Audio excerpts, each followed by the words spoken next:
What's going on YouTube? Welcome in, I am LuboATM as always, and welcome to another Shrine of Secrets discussion.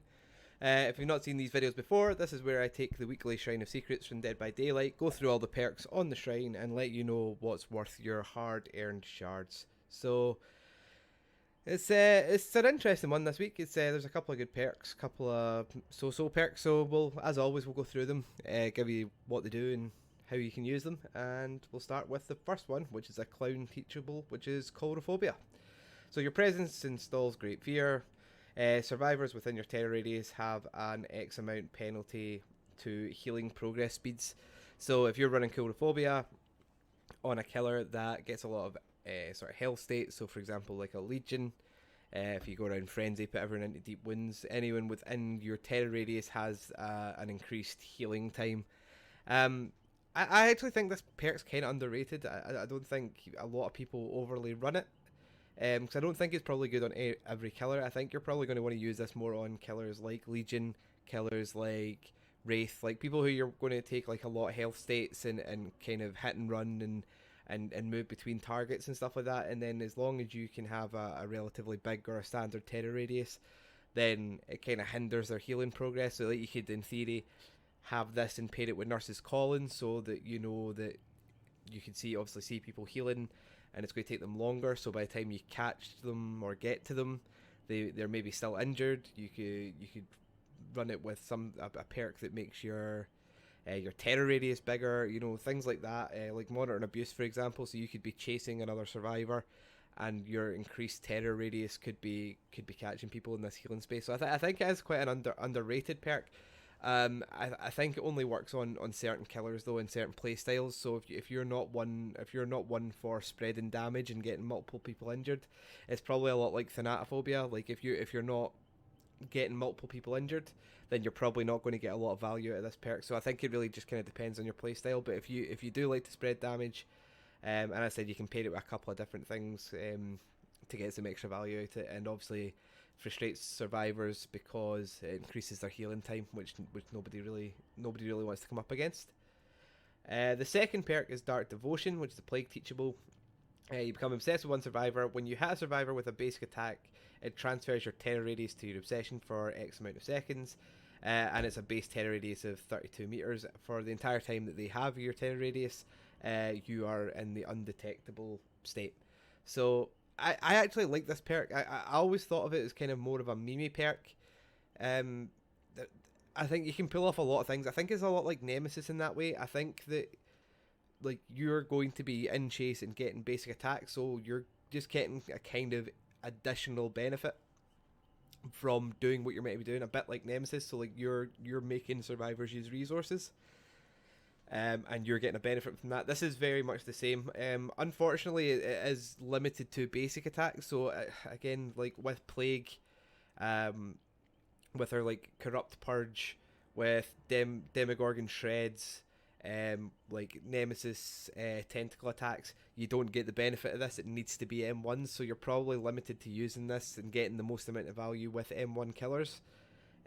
Which isn't necessarily the worst thing, just to bear in mind when you're doing it. If you've got somebody who you're going to get the majority of your damage through your special attack, this perk isn't really going to work for you.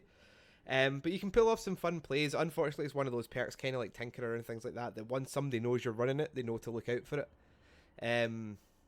So you can maybe only get one or two of those fun plays off before people are very aware of what you're doing, sort of thing. So it kind of takes away some of the value of the perk. It I think I don't know if it was a bug or if it still works, but I think you can hit your obsession with a basic attack. It transfers your terror radius, and then you can hook them, and the terror radius stays with them while they're on the hook. So you can go, if you see someone in barbecue, you can potentially make it to whatever they are, still undetectable. So that's always a fun one you can try and pull off if it's still there. Overall, it's a decent perk. You know what I mean? I wouldn't. It's never going to be the new meta, but you certainly can pair some things with it. Obviously, you can't really pair anything that wants you to avoid your obsession, so you can't really pair it with save the best for last or play with your food. But for example, you could pair it really well with Nemesis, because if you're recycling obsessions, then you could get stunned by a pallet, you get a new obsession, hit them with a basic attack, and then your undetectable for X amount of seconds. So there's a lot of fun combos you can do with it. The third one on the shrine this week is a Jake Teachable, which is Iron Will. Basically, your grunts of pain by injuries are reduced by X%. That's up to 100 at tier 3.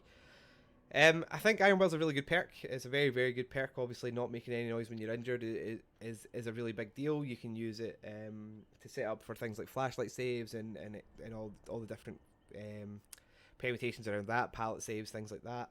It can help you lose a killer as well if you pair it with like Lucky Breaking, for example. Like if you get injured and don't leave any scratch mark or make any noise, you can lose a killer. The drawback of Iron Will is people become reliant on it. I don't think it's as great as everyone makes out to be. Like, it's constantly put as an S tier perk. I just don't see that myself. I think people become reliant on it, and it takes up a perk slot in a lot of games where you would probably have benefit from something else. But people have their favourites, you know what I mean? I'm not going to say you shouldn't be running it. It is a good perk, at least. So I just think people become reliant on the kind of benefit of it. So then when they play games without it, they put themselves into dangerous positions because they assume that the killer can't hear them. They're not running Iron Will. They're far too close in a dangerous situation while injured. It ends up going down, and it can be bad for the team as a whole. But again, that's just one man's opinion. But it is a very, very good perk.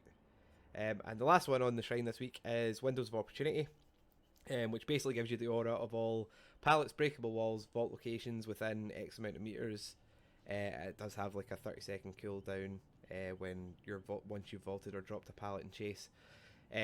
So I think this is an okay perk. I think this was in an earlier shrine, and I think I said it was a bad perk, or it was good for beginners but not good for people who are like used to the game.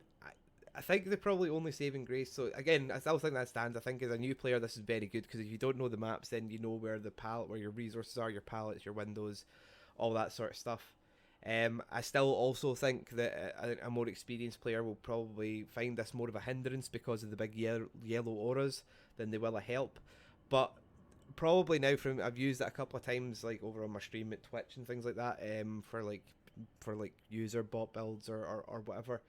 It's quite good for seeing what resources have been used, so you know, like if you're mid chase and you've not been to a specific area, you can see if a pallet's not there anymore, or you can see an area there's no pallet, so you know to avoid that dead zone sort of thing. So it does give you a little bit more information. I still can't see many people using it at decent ranks. I think it is, again, it's one of those beginner perks to help you learn maps and learn how to chain your resources and things like that. It's a good perk. It does its job. It's just not the best. So that's another shrine video in the books, guys. As always, I recommend. So I would say if you're going for a survivor perk, I would go for Iron Will.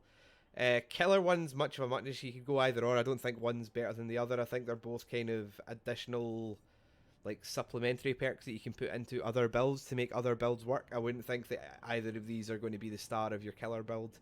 As I said, you could chain Dark Devotion with like Nemesis and Enduring to get some fun out of that.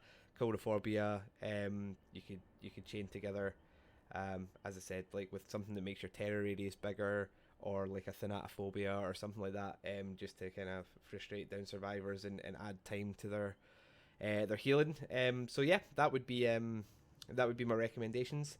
As always, I've been LiboATM. Thanks for watching this week's Shrine video. Please like the video. Please subscribe to the channel. Come check me out on Twitch a couple of times a week at twitch.tv/LiboATM. And until I see you guys next time, peace.